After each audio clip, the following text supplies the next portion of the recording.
In today's video, we bring you great news from Burkina Faso.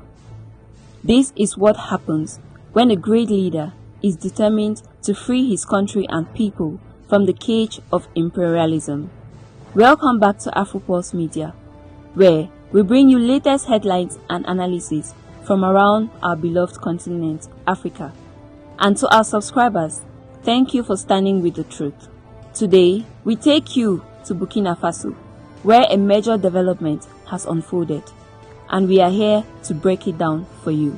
Tonight, something powerful is happening in a town that many had almost forgotten, a town once surrounded by fear, a town once silenced by conflict, a town where classrooms stood empty, chalkboards covered in dust, and student bells stopped ringing. But today, those bells are ringing again, because classrooms have finally resumed in Jibo, Burkina Faso. Yes, you heard that right. After years under terrorist control, after months of intense military operations, after rebuilding efforts that many doubted could succeed, children are finally back in school. Teachers are standing in front of classrooms again. Students are opening their notebooks again. And the community is slowly rediscovering what normal life feels like. But what does this moment really mean? Is it simply the reopening of schools? Or is it proof that stability is returning? Is this just a local victory or a sign of a broader transformation across Burkina Faso? Stay with us on Afro Pulse Media, because tonight we are taking you inside the story, from the darkest days of Jibo to the long road back, and finally to the powerful moment when education returned to a city that refused to give up. To understand why today matters so much, we must go back to when the classrooms of Jibo went quiet. For several years, Jibo faced severe insecurity. Schools closed, teachers fled for safety, families struggled to survive. Imagine being a student whose daily routine suddenly disappears.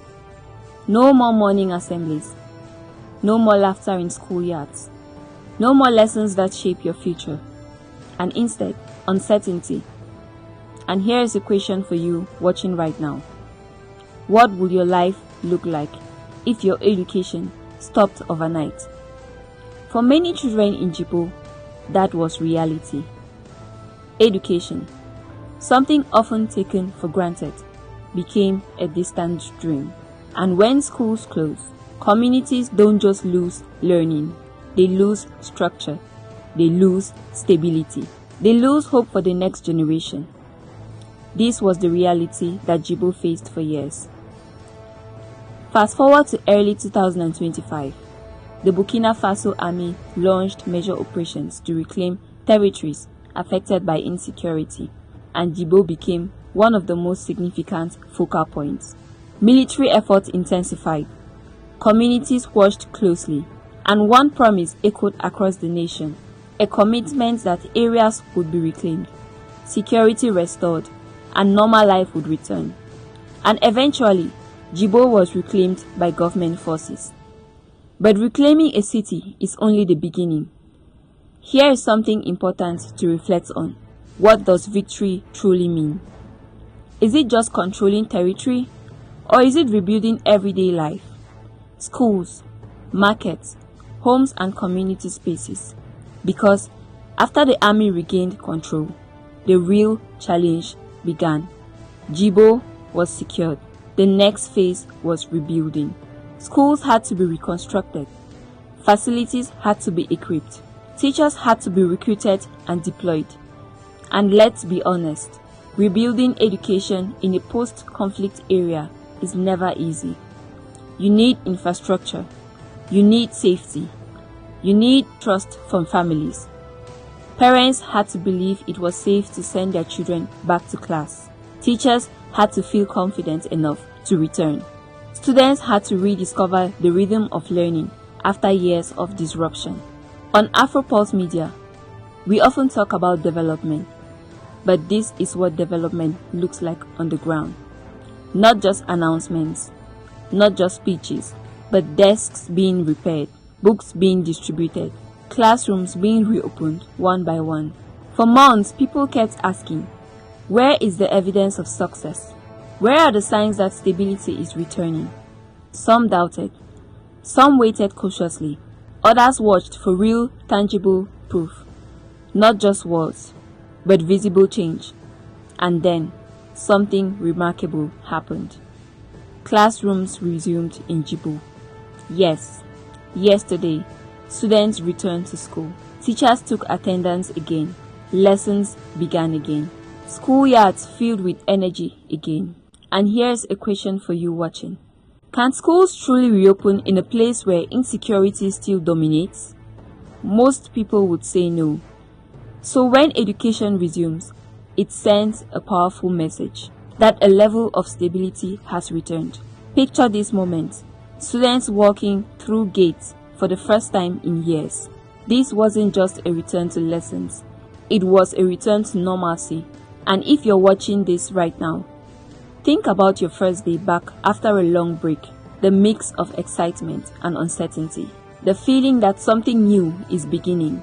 That's what Jibo experienced. Several military operations took place months before this moment, aimed at ensuring that Jibo would remain under the control of government forces. These operations were intense. Their goal was clear: restore stability and create conditions where civilian life could return. And now, with schools open, many see this as confirmation that those efforts achieved their purpose. On Afro Pulse Media, we focus not just on military developments, but on how these developments affect real people, because security is not only measured by checkpoints or patrols, but by whether children can safely go to school. Education is more than just academics. It represents hope. It represents continuity. It represents the future. When schools reopen, they send a message to the world: we are rebuilding. And when students return to classrooms, they represent a generation that refused to be defined by conflict. So let us ask you, what does education mean to you? Is it just exams and certificates? Or is it a pathway to rebuilding communities and shaping new leadership? In Jibo, education has become a symbol of resilience. Many supporters have highlighted the role of leadership in making this moment possible. President Ibrahim Traore had promised that areas affected by insecurity would be reclaimed and stabilized. And now, many view the reopening of schools in Jibo as a step towards fulfilling that vision. Supporters promise the effort towards restoring sovereignty and integrity. And for many citizens, seeing children return to school is one of the most visible signs of progress. Listen closely, because behind every classroom are real human stories. Parents who feared for their children's future now see new possibilities. Teachers who once felt displaced now feel a renewed sense of purpose. Students who lost years of learning now have a chance to continue their journey. These are the voices that matter most. And on Afro Pulse Media, we believe Africa's true story lies in the everyday lives of its people. The reopening of schools in Jibo is not just a local story. It has become a national symbol, a reminder that progress often begins with small but powerful steps, like reopening a classroom. But it also raises important questions for the future. How will stability be maintained? How will development continue? How will communities ensure that education remains uninterrupted? These are conversations that will shape Burkina Faso's pathway forward. Today, the school bells ring again in Jibo, and that sound carries more than just the start of lessons. It carries resilience, it carries determination, and it carries the belief that even after years of hardship, communities can rebuild again. On Afro Pulse Media, we celebrate moments like this, not because they mark an end to challenges, but because they show that progress is possible. Now, we want to hear from you. Do you believe the reopening of schools is one of the strongest signs of stability returning? What does this moment mean for the future of Burkina Faso? And what other changes would you like to see next? Drop your thoughts in the comments, because your voice matters in this conversation. If you found this story powerful, don't forget to like, share and subscribe to Afro Pulse Media, where Africa stories are told with truth, depth and heart. Thank you for watching, and remember, sometimes the most powerful victories are not fought on battlefields, but celebrated in classrooms filled with hope. We'll see you on our next episode, and until next time, stay blessed.